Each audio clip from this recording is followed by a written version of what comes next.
আল্লাহ পাক বলছেন ওয়ালা তালবিসুল হাক্কা বিল বাতিলি ওয়া তাকতুমুল হাক্কা ওয়া আনতুম তাআলামুন, তোমরা সত্যের সঙ্গে মিথ্যার মিশ্রণ ঘটিও না, তোমরা সত্য জেনে শুনে গোপনও রাখিও না। আওয়াজ করে বলেন কথা কার? আল্লাহ রসুলের দ্বিতীয় নাম্বার গুণাবলী হলো আল্লাহ রসুল ছিলেন সত্যবাদী। আল্লাহ পাক আমাদেরকেও যেন সত্যবাদী হিসাবে চলার তৌফিক দান করেন।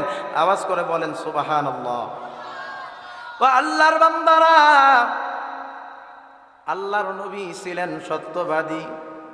ও মুসলমান, আমি যদি আপনাকে জিজ্ঞাসা করি কার মুখে গন্ধ বেশি, তখন আপনি বলবেন যে বিরাজ করে না, মেসওয়াক করে না, তার মুখে গন্ধ বেশি। কিন্তু না, পয়গম্বরে আরবি রহমাতুল লিল আলামিন জানায়া দেন, কোনো ব্যক্তি যখন জবান দিয়া মিথ্যা বলে তার মুখে গন্ধ বেশি হয়ে যায়। কেমন গন্ধ বেশি হয়ে যায়? পয়গম্বর বলেন মিথ্যা বলার সঙ্গে সঙ্গে তার কাছ থেকে তার চোখের দৃষ্টি যত দূর যায় তত দূর পর্যন্ত রহমতের ফেরেশতা থাকে না। এই জন্য মুসলমান নবীজি বলেন কোন ব্যক্তি যদি মিথ্যা কথা বলে তার দুইটা ক্ষতি হবে। এক নাম্বার ক্ষতি, ওই ব্যক্তির জবানের হক নষ্ট হয়। মিথ্যা বললে জবানের হক নষ্ট হয়, সত্য বলা হলো জবানের হক। এক নাম্বার ক্ষতি, মিথ্যা বললে জবানের হক নষ্ট হয়ে যাবে। দুই নাম্বার, ওই মানুষটা সঙ্গে সঙ্গে মুনাফিক হয়ে যাবে। এই জন্য মুসলমান জীবনও যদি চলে যায় তাহলে আমরা মুসলমান কখনো মিথ্যা বলবো না, জীবন দিয়া দিব। তবু আমরা মিথ্যার আশ্রয় গ্রহণ করব না। হুকুম করেছেন যিনি, বলেন তিনি কে? জোরে বলুন না কে? আল্লাহ রাসূলের সাহাবী হযরত খুবাইব রাদিয়াল্লাহু তাআলা আনহু কালেমা পড়ে কেবলমাত্র মুসলমান হইয়া আল্লাহ রসুলের সামনে হাজির হয়। কালেমা পড়ে মুসলমান হইয়া বাড়ির মধ্যে ফিরে এসেছে। তার সম্প্রদায়ের কাফিরগুলো জানতে পারছে যে খুবাইব কালেমা পড়ে মুসলমান হয়ে গেছে। এই জন্য খুবাইবকে ঘিরে ফেলছে। খুবাইবকে কাফিরগুলো বলতেছিল, খুবাইব আমরা শুনলাম তুমি নাকি মুহাম্মাদুর রাসূলুল্লাহ সাল্লাল্লাহু আলাইহি ওয়াসাল্লামের কাছে যাইয়া কালেমা পড়ে মুসলমান হয়েছ। ও খুবাইব, আমরা তো কেউ করি মূর্তি পূজা, আমরা কেউ করি আগুনের পূজা, আমরা কেউ করি সূর্যের পূজা, আমরা কেউ করি মাটির পূজা, আমরা কেউ করি গাছের পূজা, মাছের পূজা। আজকে তুমি আমাদের বাপদাদার ধর্মের মধ্যে সুনকালি দিয়া আজকে তুমি কালেমা পড়ে মুসলমান হয়ে গেলা, এটা কেমন কাজ করলা রে খুবাইব? আমরা কাফিরগুলো তোমার চতুর্দিক দিয়া দাঁড়াইছি। ও খুবাইব, জীবন যদি বাঁচাতে চাও, যেহেতু কালেমা পড়ছ, আমাদের বাপদাদার ধর্মের মুখে সুনকালি দিয়েছ, শেষবারের মতো তোমাকে সময় দিলাম। ও খুবাইব, তুমি কালেমা ছেড়ে দাও। খুবাইব বলে, জি সত্যি আমি কালেমা পড়ে মুসলমান হয়েছি, জীবনটাও যদি চলে যায় আমি খুবাইব বলে দিলাম রাসূলুল্লাহর কালেমা জীবন দিব, ছেড়ে দিব না।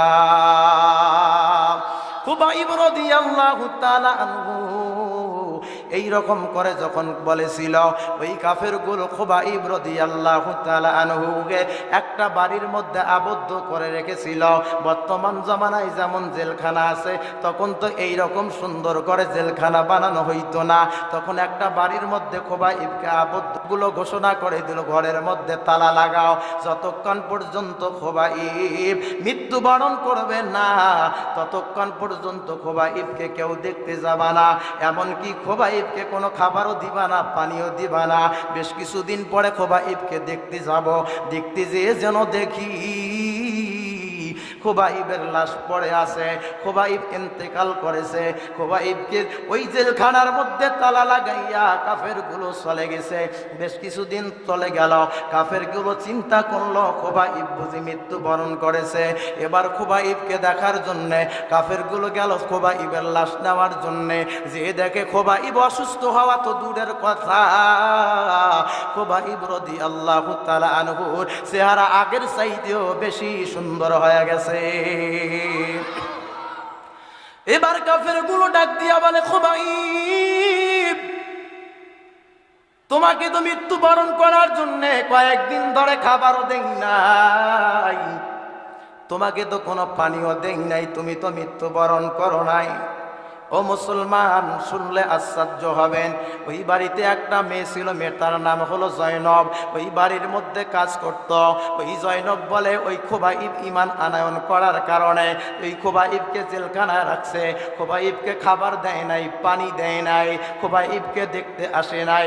আমি এই বাড়ির মধ্যে প্রত্যেকটা দিন কাজ করি, আমি দেখতে পাইছি যে খোবাইবকে পানিও দেয় না, খাবারও দেয় না।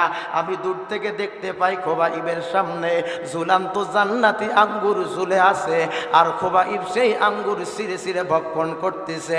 ওই জয়নব বলে আমি খোবাইবের কাছে গেলাম, খোবাইবকে বললাম, খোবাইব ঈমান আনয়ন করার কারণে কাফেরগুলো তোমাকে তো খাবারও দেয় না, পানিও দেয় না, কিন্তু আমি দূর থেকে দেখতে পাই তোমার সামনে জান্নাতি আঙ্গুর ঝুলান্ত অবস্থায় আছে, আঙ্গুর পেড়ে পেড়ে তুমি খাচ্ছিলা। কোথায় পাও রে খোবাইব আঙ্গুর?